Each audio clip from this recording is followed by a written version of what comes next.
Salam aleykum əziz qardaşlar və bacılar. Deməli bugün Əl-Fələq surəsindən olan bir hədisi, Quranda olan Əl-Fələq surəsindən aid bir hədisi sizə oxumaq istəyirəm.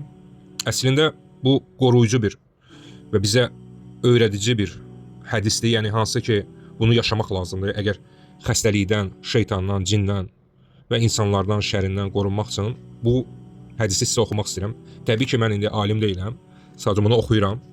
Bu surədə hər kəs məxluqatın şərindən həm ümumi, həm də xüsusi şəkildə yalnız Allaha sığınaraq əmr edilir. Allaha sığınmaq əmr edilir.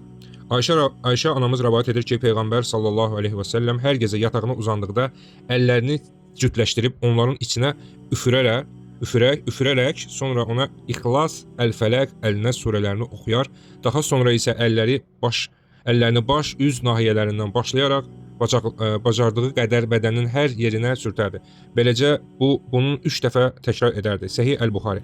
Mən niyə görə bu hədisi oxuyuram? Əslində indi səhv oxuyuram çoxunu. Ona görə ki, bugünkü gün bilmək lazımdır ki, yəni Peyğəmbərimiz sallallahu aleyhi və səlləm yatağa uzananda necə Allaha sığınardı və onun o sığınması bugünkü gün bizə, yəni Məhəmməd ümmətinə sallallahu aleyhi və səlləm, yəni eyni ilə onun etdiklərini təkrar etməyə əmr olunub. Və ona görə indi oxudum ki, siz də biləsiniz. Düz mən bunu bilirdim. Yəni yenə də təkrarlamaq lazımdır. Buyurun, təşəkkür hamıya. Salam aleykum.